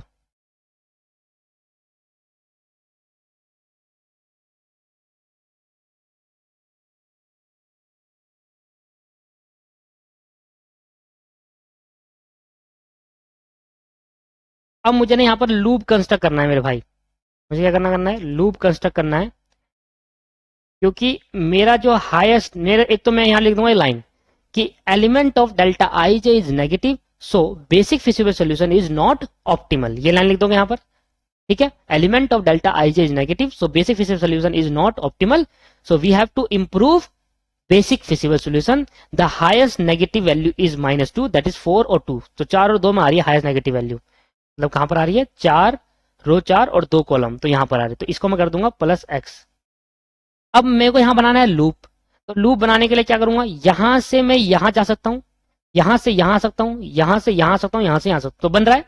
तो यहां पर से मैं यहां गया, यहां से मैं यहां गया, यहां से मैं यहां गया, और यहां से मैं यहां आया, यहां गया, पहले यहां गया, फिर दूसरा यहां आ गया, तीसरा यहां आ गया, तो ये लूप कंसेप्ट हो गया। जो 4 बड़े बड़े बॉक्स में मिला, तो ये अगर मैं यहाँ +x कर रहा हूं तो यहाँ मेरा -x हो जाएगा, यहाँ मेरा +x हो जाएगा, और यहाँ मेरा -x। तो यही मैं सिखाना चाह रहा था इस क्वेश्चन में, यही बेनिफिशियल क्वेश्चन ये है कि ये क्वेश्चन में जब हम नेगेटिव को देखते हैं तो यहाँ पर एक e आ जाता है और यहाँ पर एक 3 आ जाता है। Here the value of e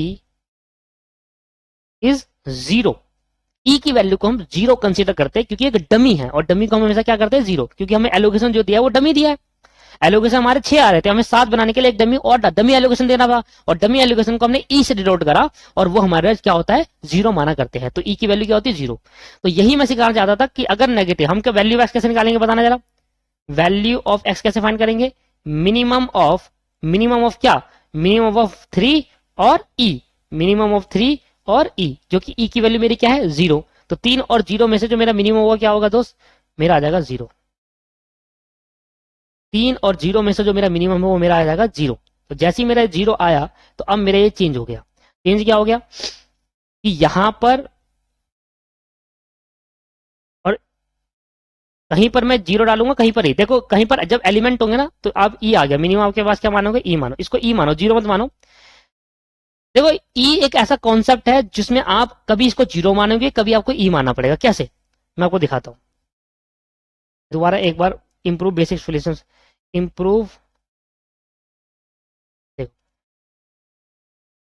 improve disable solution, concept मैं आपको सारे पढ़ा चुका, बस एक प्रॉब्लम है कि इस प्रॉब्लम को कैसे हैंडल करा जाता है। भाई ये क्वेश्चन भी आ रहा चाहिए, मान लो कभी आपको ऐसा लूप, आपको लूप बनाने पड़े और लूप जो आए वो ई में भी आ जाए, ई एलोकेशन में भी आ जाए, तो इस केस में आप किस तरीके से सॉल्व करेंगे।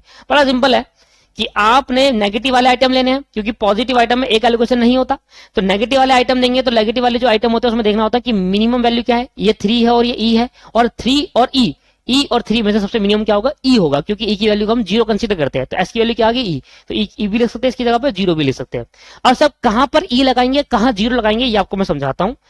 किसी किसी जगह पर आप ई रखेंगे, किसी किसी जगह पर 0 रखेंगे। देखो ये आपके पास एलोकेशन है, और इस एलोकेशन में पहले मैं ये हटाऊंगा, ये 3, इसके बाद ये 2 हटाऊंगा, और इस पर 1 ये हटाऊंगा, क्योंकि यहां पर अब न्यू एलोकेशन चलेंगे। क्या होगा कि भाई जो ये 3 है, इस 3 में से आप माइनस करोगे क्या, माइनस करेंगे ई। तो अगर पहले से कांस्टेंट है तो आप ई माइनस नहीं करोगे, आप 0 माइनस करोगे, ई की वैल्यू माइनस करोगे, क्योंकि 3 में से ई जाएंगे तो इक्वेशन बन जाएगी, 3 माइनस ई आ जाएगा।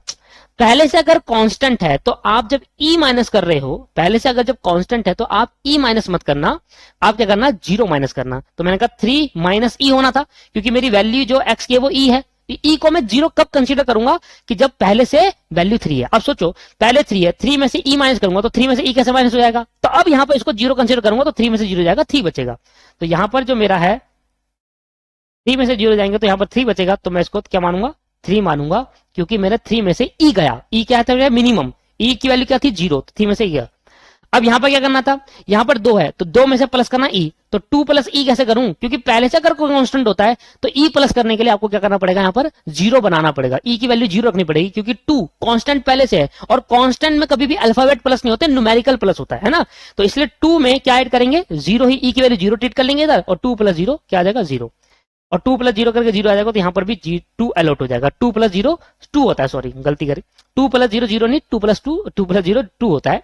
तो यहां पर आपने 2 अलॉट, समझ में आ रहा है, 2 में ई प्लस करना है, 2 में ई प्लस करना है, ठीक है। इधर ई में से ई माइनस करना है। सोचो अब आप ई में से ई माइनस करोगे, क्योंकि ये देखो मिनिमम क्या है, एक्स की वैल्यू मिनिमम ई है। अब मैं यहां पर कह रहा हूं कि जहां पहले से अल्फाबेट है तो वहां अल्फाबेट ही चलेगा, तो ई में से ई जाएंगे। अगर यहां पर करोगे, इधर देख लो 3 में से ई माइनस करना था, ठीक है। अब 3 में से ई माइनस नहीं होता तो ई की जगह पर 0 वैल्यू रखो, तो 3 में से 0 आएंगे, 3 बचेगा। 2 में ई प्लस करना है, क्योंकि ई की वैल्यू है, तो ई की वैल्यू 2 में प्लस कर कैसे होगी, हो नहीं सकती। तो जब पहले से कांस्टेंट वैल्यू होती है, न्यूमेरिकल वैल्यू होती है, तो ई की वैल्यू को भी न्यूमेरिकल रखना होता है। तो 2 प्लस 0 क्या आ जाएगा, 0 आ जाएगा, ई की वैल्यू 0 रख दी। अब यहां पर ई था तो ई में से 0 मत करना माइनस, अब यहां पर ई की वैल्यू को ई ही रखना, तो ई में से माइनस एक्स करना, तो एक्स की वैल्यू क्या है मेरी ई है। अब अगर 0 रखोगे तो ई माइनस 0 आपको आ जाएगा, नहीं आ पाएगा, तो ई माइनस 0 में ई आ जाएगा, गलत हो जाएगा सर, ई पहले से है, ई और रख दोगे तो सारे यहां पर 0 आएगा। तो यही मैं समझाना चाहता हूं कि ई की वैल्यू को कब 0 कंसीडर करना है और ई की वैल्यू को कब ई कंसीडर करना है। ई की वैल्यू को तब 0 कंसीडर करोगे जब पहले से कोई न्यूमेरिकल हो, पहले से जो कोई कांस्टेंट हो। अगर पहले से कोई अल्फाबेट है या कुछ भी नहीं है तो ई ही ट्रीट करना। तो ई की वैल्यू कब 0 होगी, इफ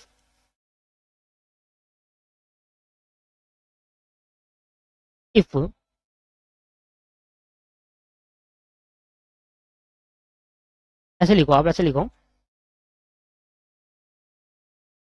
ई की वैल्यू को कब 0 मानना है और कब ई मानना है।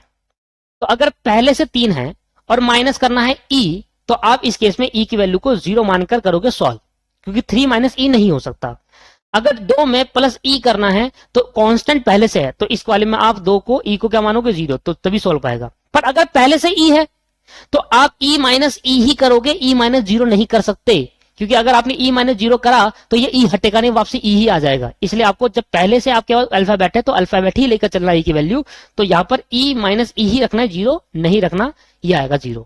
और अगर पहले से कुछ नहीं था तो प्लस ई करना होता है।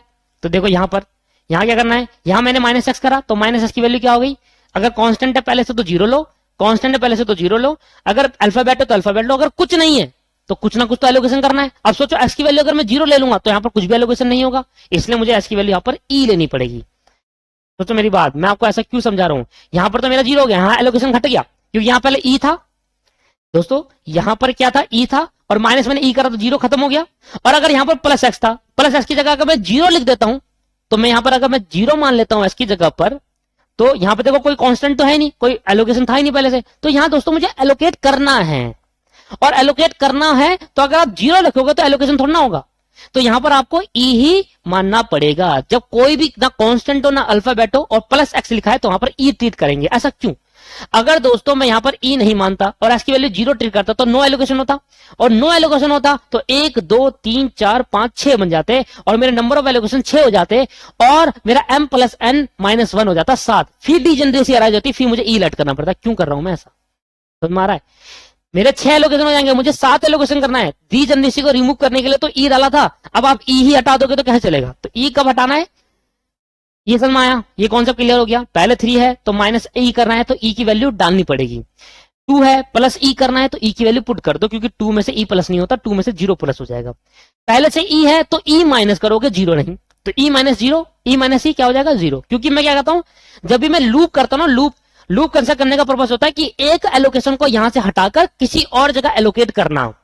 कभी भी देख लेना, जब आप लूप कंस्ट्रक्ट करते हो तो इसका मतलब ये होता है कि हम एक एलोकेशन को एक प्लेस से हटाकर कहीं दूसरी जगह एलोकेट करते हैं, जिससे मेरा जो ऑप्टिमल सोल्यूशन आ जाए। क्योंकि अगर उसी जगह हो जाएगा तो फिर एलोकेशन क्या है, ये तो वही बन जाएगा ना, फिर ऑप्टिमल कहां होगा, इंप्रूव कहां होगा। अगर मैं यहां पर ई की जगह पर 0 लेट कर लेता तो ई माइनस 0 ई बन जाता, तो सर फिर ऑप्टिमल कहां होता, ये तो एलोकेशन वही हो जाता जो पहले करा था। तो ऑप्टिमल करने के लिए क्या होता है, ऑप्टिमल करने के लिए हम लूप कंस्ट्रक्ट करते हैं, और लूप क्या करवाता है हमसे, लूप यह करवाता है कि एक वैल्यू को एलोकेट, जो एक वैल्यू पहले से जो एलोकेशन हो रखा है उसमें से एक वैल्यू को 0 बनाकर दूसरी नई जगह एलोकेशन करवाता है, जिससे आपका जो टेबल है उसका एलोकेशन चेंज हो जाता है। और सोचो, इसलिए मैंने कहा कि यहां पर जो प्लस एक्स है तो यहां प्लस एक्स की जगह पर आप 0 नहीं ई ट्रीट करना, क्योंकि अगर आप ई में से ई माइनस करो ये 0 हो जाएगा, तो आपके 6 एलोकेशन बन जाएंगे, तो आपको ई तो देना ही पड़ेगा। तो प्लस एक्स ई, मैंने बहुत अच्छे समझा दिया आपको, हर एक लॉजिक दे दिया कि कभी अगर लूप कंस्ट्रक्ट करते टाइम ई आ जाए तो कब ई को आप 0 ट्रीट करेंगे, कब ई को आप ई मानेंगे। तो अगर पहले से जो कांस्टेंट है, पहले से 3 था, अगर इसमें प्लस करना माइनस करना था एक्स, तो ई को 0 मानो, क्योंकि एक्स की वैल्यू ई है, तो 3 minus E is equal to 3 आ जाएगा, क्योंकि ई की वैल्यू 0 ट्रीट कर लेना। 2 प्लस ई तो क्या आ जाएगा, ई आ जाएगा, और ई की वैल्यू 0 ट्रीट करेंगे तो 2 प्लस 0 2 आ जाएगा। अगर पहले से ई है तो ई ही माइनस कर देना, ई से ई गया, 0 खत्म, एलोकेशन यहां से हटकर यहां आ गया। तो यही तो लूप करवाता है दोस्तों में, कि एलोकेशन यहां से हटकर यहां करवा दिया। इसका मतलब अगर मैं यहीं पर एलोकेशन होता तो फिर मेरा पुराना फिर इंप्रूव कहां होता। तो लूप क्या करवाता है, एक जगह से एक एलोकेशन सेल को हटाकर उसको 0 बनाकर दूसरी जगह नई जगह एलोकेशन कराता है, जिससे मेरा ऑप्टिमल आंसर आ जाए। समझ में आया, लॉजिक क्लियर है। बस अब आपको क्या करना है, U1 निकालो, U2 निकालो, U3 निकालो, U4 निकालो, V1 निकालो, V2, V3, V4। समझ में आ गया दोस्तों। एक ये डिफरेंट कॉन्सेप्ट जो कि बहुत अच्छा कॉन्सेप्ट था, इसका कराने का पर्पस सिर्फ यही था, यही आपको समझाना था कि ई में अगर लूप कंसेप्ट हो जाए तो उस तक को कैसे सॉल्व करा जाए। लूप कंसेप्ट करना सिखाया था मैंने आपको पहले, कॉन्सेप्ट आपको पहले क्लियर करा चुका, पर अगर उस लूप में ई आ जाए तो तब कैसे होगा, ये लास्ट कॉन्सेप्ट कह सकते हो खत्म हो गया सर। ये एक लास्ट था, प्रॉब्लम अराइज हो सकती थी क्वेश्चन के अंदर, जो कि अब सॉल्व हो जाएगी। आप ई को अगर लूप कंस्ट्रक्ट करते टाइम ई आ जाए तो आप उसको कैसे सॉल्व करेंगे। क्लियर है या नहीं है, क्लियर है। अब आप क्या करोगे, जहां नंबर ऑफ एलोकेशन है वहां पर क्या रख दोगे, लेट कर लोगे 0। जब आपने 0 लेट करा तो 4 में से 0 गए, क्या बचेगा 4, 6 में से 0 जाएंगे, क्या बचेगा 6, और 0 में से 0 जाएंगे, क्या बचेगा 0। ये पहले भी ऐसे लेट करा था। इसके बाद अब 4 में से 6 जाएंगे तो क्या बचेगा -2, ठीक। 4 में से 6 जाएंगे -2 बचेगा, 3 में से 6 जाएंगे, क्या बचेगा -3।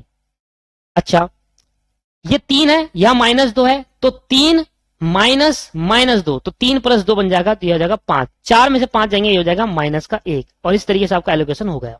और जब एलोकेशन हो गया तो आप निकालेंगे delta I J is equal to c i j minus u i plus v j, और अब आपका पॉजिटिव आ जाएगा।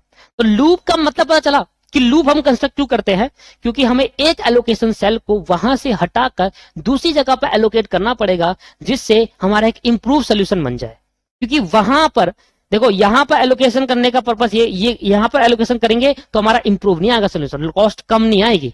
अगर यहां कर देंगे क्या पता कम आ जाए। तो इस तरीके से लूप कंस्ट्रक्ट करना है कि भाई एक हटाकर दूसरी जगह पर एलोकेट करो। क्लियर है दोस्तों, क्लियर। तो ये हमारा पर्पस था लूप का। अब यहां पर निकालेंगे, यह आएगा देखो डेल्टा 1 1, एक तो 1 1 आया, रो 1 कॉलम 1 3 4, रो 1 कॉलम 1 3 और कॉलम 4। ऐसे रो 2 में क्या है, देखना कितने कॉलम है, रो 2 में एक ही कॉलम है 3।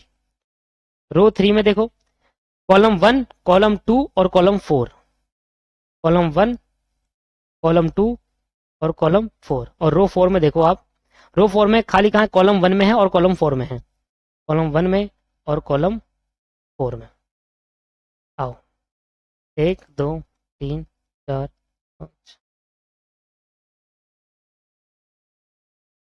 सर पहले कर दो 7 6 0 8, 7 6 0 8, फिर 5 8 0 8 0, 5 8 0 8 और 0। अब कोशिश ये रहेगी कि इंप्रूव करते टाइम हमारा क्या हो गया, बस ये क्वेश्चन में इसलिए करा था क्योंकि यहाँ पर ई था, और ई से कैसे लूप कंस्ट्रक्ट करते हैं वो आपको मैंने सिखा दिया।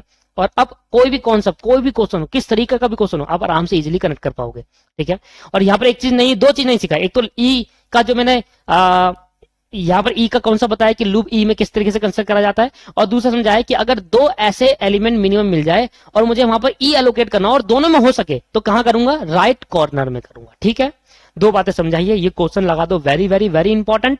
ये फाइनल में भी पूछा गया क्वेश्चन है दोस्तों, वेरी वेरी वेरी इंपॉर्टेंट लगाओ। और इसमें लिखाओ यहाँ पर हमने दो कॉन्सेप्ट नहीं सीखे हैं, वो दो कॉन्सेप्ट जो नहीं सीखे हैं अभी आप कहीं पर लिख लो, इस क्वेश्चन के खत्म होने के बाद वो दो कॉन्सेप्ट नहीं लिख लेना, हिंदी में लिख लेना, अपने हिसाब से लिख लेना, लिखना जरूर। मैं कह रहा हूं रिवीजन करते टाइम भूल जाओगे, मेरे साथ भी होता था, जब मैं रिवीजन करता था भूल जाता था, तो हिंदी में लिख लो, अभी टाइम है, लिख लेना कि यहाँ पर दो बातें सीखा, एक तो ये मैंने अभी लिखवा दिया था, और एक लूप का आपको मैंने बताया कि कहां पर लूप कंस्ट्रक्ट करोगे, कहां पर। हिंदी में लिख लो आराम से, पूरा पैराग्राफ बना लो, कोई दिक्कत नहीं, पर पूरा अच्छे से लिख लेना। ठीक है, अच्छा इधर करते हैं जल्दी से आप। -3 + 4, -3 + 4, -3 + 5 और -3 + 0, -3 + 5, -3 + 0। इधर इधर आया 8, तो 0 + 5, 0 + 5। इधर की बारी, -1 + 4, -1 + 6, -1 + 5, -1 + 4, -1 + 6, -1 + 5। नहीं नहीं दोस्तों, 5 तो ना आएगा यहाँ पर, ये तो फिर नेगेटिव हो जाएगा भाई, इतना अब इंप्रूवमेंट नहीं होगा, यहाँ गलत है, 0 आएगा यहाँ पर। 3 4 है, 3 1 3 2 3 4, 3 1 हो गया, -1 + 4, 3 2 हो गया, -1 + 6, और 3 4 था, मैंने ये ले लिया, -1 + 0।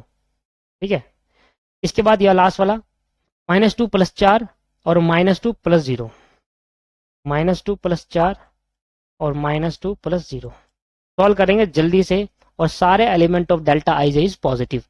तो देखो माइनस, जब आप इसका स्टडी मैट आंसर खोल के देखोगे ना, मैं यकीन कह सकता हूं आप स्टडी मैट से इसका आंसर देख ही नहीं पाओगे, डायरेक्ट करा हुआ है वहां पर, ना तो लूप कंस्ट्रक्ट करा गया है, आप समझ ही नहीं पाओगे किस तरीके स्टडी मैट में है। और जो स्टूडेंट सेल्फ स्टडी करते हैं ना, उन पर यही प्रॉब्लम होती है, यही प्रॉब्लम मार खा जाते हैं बस, और कहीं नहीं। सेल्फ स्टडी में यही प्रॉब्लम आती है कि जब हम कॉन्सेप्ट पढ़ लेते हैं ना यूट्यूब से, जब हम यूट्यूब से कॉन्सेप्ट पढ़ लेते हैं, फिर जब हम अपने स्टडी मैट के क्वेश्चन करने लगते हैं, तो शुरू में कुछ क्वेश्चन तो हो जाते हैं, जब एंड में क्वेश्चन करते हैं तो हालत खराब हो जाती है, और यही स्टूडेंट फंस जाता है सिर्फ सिर्फ सेल्फ स्टडी से। अदरवाइज सेल्फ स्टडी ओएमएसएम को कर सकते हैं, पर कहां फंसता है हमको समझ में आया कि जब यूट्यूब से हम पढ़ते हैं तो वो ना आधी अधूरी जानकारी लेते हैं, वहां पर 100% चीज आपको नहीं मिलती, ये हकीकत है। चाहे आप कहीं भी पढ़ोगे तो आपको 100% सिलेबस नहीं मिलेगा, और अगर 100% आपको चैप्टर मिले भी तो उसके अंदर जो कॉन्सेप्ट है 100% सीएमए का आपके पास ये नहीं होगा, क्या कहते हैं, स्टडी मैट के क्वेश्चन। तो यही फर्क होता है, क्यों नहीं होता, क्योंकि वो मुश्किल होते हैं सर क्वेश्चन, वहां पर थोड़ी प्रॉब्लम आ सकती है स्टूडेंट को, और वही क्वेश्चन नहीं कराते, तो कराना वही चाहिए होता है। चलो कोई नहीं, तो यहाँ पर देखो -2 + 0 माइनस क्या हो गया, +2, 4 में से 2 गए 2 बचा, 8 में से 2 गए 6 हो गया, माइनस माइनस क्या हो गया, +1 हो गया देखो, और 6 में से 1 गए कितना हो गया 5, 8 में से 5 गए क्या बचा 3, 4 में से 1 गया 3, 5 में से 2 गए 3 गए 2, 8 में से 5 गए 3, 3 और 3 माइनस का 3 क्या हो जाएगा +3, और 5 में 3 गए 2, 6 में से 2 गए 4, 4 में से 3 गए 1, 7 में से 1 गए 6, और all element of delta I J is positive. All element of delta I J is non negative, the improve basic solution is optimal, the improve feasible solution is optimal।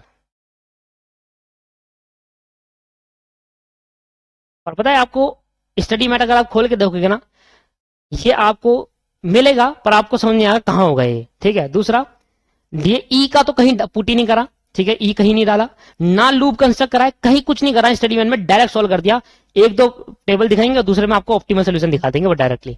यही स्टडी मैट की problem है, या तो आप self study करेंगे तो आपको पूरा अच्छे से हो, स्टडी मैट में होता ही नहीं सर अच्छे से। तो ये क्वेश्चन जो हम करते हैं, तो इस क्वेश्चन को हमने बहुत बार करा हुआ है, इसलिए हमें आ जाता है, इसलिए। चलो आ जाओ सर, यहाँ पर स्टेटमेंट शोइंग ऑप्टिमल, स्टेटमेंट बड़ी होगी आज की क्लास, कोई बात नहीं। Statement showing optimal, statement showing optimal distribution cost. सबसे पहले आपके पास क्या था, कस्टमर थे और आपके पास साइट थी, तो किस साइट से किस कस्टमर को भेजा, ये होगी आपके पास साइट, ये हो गया आपके पास कस्टमर,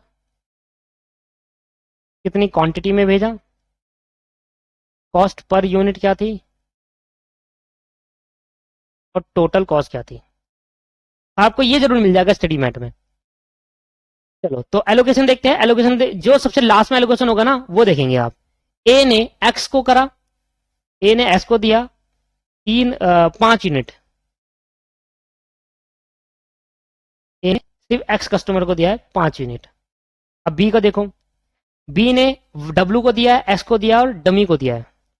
बी ने डब्ल्यू एक्स डमी को दिया है, बी ने डब्ल्यू को दिया है, एक्स को दिया और डमी को दिया है। सी ने किसको दिया है, सी ने सिर्फ वाई को दिया है और डी ने एक्स और वाई को दिया है। सी ने सिर्फ वाई को दिया है और डी ने एक्स और वाई को दिया है।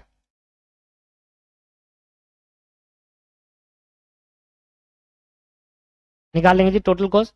पहले ये लिखते हैं, बी से लिखते हैं, डब्ल्यू को दिया था उसने, ये है ना 6, जो उस पर लिखे है एलोकेशन जो है वो है हमारा उतने यूनिट दिए है, उतने ट्रक भेजे है और 6 रुपए पर ट्रक की कॉस्ट है ये। तो 5 3 2 7 ई और 3, 5 3 2 7 ई और 3, 5 3 2 5 3 2 7 ई और 3। ई को हम 0 ट्रीट कर सकते हैं, 7 ई हमारा 0 हो गया और 3, तो 0 हो गया तो खत्म कहानी। इसको तो लिखना भी नहीं होता, वैसे तो इसको लिखा नहीं, अगर लिख दिया तो कोई दिक्कत नहीं है। अब बताओ, जब इसको भेजा तो यहाँ पर कॉस्ट क्या थी, कॉस्ट पर यूनिट देखो, एलोकेशन देखो 3 4 6 0 4, 3 4 6 0 4, 3 था 4 6 0 4 और इसकी कॉस्ट कितनी थी, 4 थी इसकी कॉस्ट भेजने की और इधर 3 था, इधर 4 थी इधर 3 था। अभी 0 में से 4 मल्टीप्लाई करेंगे तो ये 0 आ जाएगा और डमी को 2 इंटू 0 करेंगे तो ये भी 0 आ जाएगा। तो 2 0 ऐसे निकल गए, क्योंकि डमी से भी कोई फर्क नहीं पड़ता। एक तो डमी रो है ये या कॉलम है और यहाँ एलोकेशन डमी है, उसका ही डमी तो कुछ है ही नहीं, मतलब बस सॉर्ट करने के लिए होता है। 5 तिया 15, 5 चौक 20, 6 तिया 18, 7 चौक 28, 3 तिया 9, तो 15 प्लस 20 प्लस 18 प्लस 28 और प्लस 9, ये आ गया 90। आंसर चेक कर लेना स्टडी मैट में, 90 इज अ करेक्ट आंसर। और यही आपके पास टोटल मिनिमम कॉस्ट होगी और टोटल ऑप्टिमल कॉस्ट है 90, और आंसर आपको ये जरूर मिलेगा 90 उसमें, ठीक है। और इस तरीके से दोस्तों ये नीचे आपको वो नोट, इसका कॉन्सेप्ट लिखना है, नीचे कॉन्सेप्ट लिखना है, 2 कॉन्सेप्ट बताए थे इसमें मैंने, वो जरूर लिखना है आपको। अभी लिखोगे तो बेनिफिट रहेगा, नहीं लिखोगे तो गलती कर जाओगे बहुत बड़ी, फिर देखना पड़ेगा वीडियो। तो अभी लिखने से ये होगा कि अभी लिख देंगे तो अभी टाइम लग जाएगा 15-20 मिनट, जब वीडियो देखोगे तो पूरा 1 घंटा देखना पड़ेगा आपको, वैसे समझ नहीं आएगा, ठीक है। तो आज की क्लास को मैं यही समाप्त करूंगा, नेक्स्ट क्लास में मिलूंगा और नेक्स्ट क्लास में आपको फर्दर 2 क्वेश्चन और कराऊंगा, ठीक है। तो आज की क्लास को यही समाप्त करते हैं, नेक्स्ट क्लास में मिलते हैं। Thank you very much, bye bye.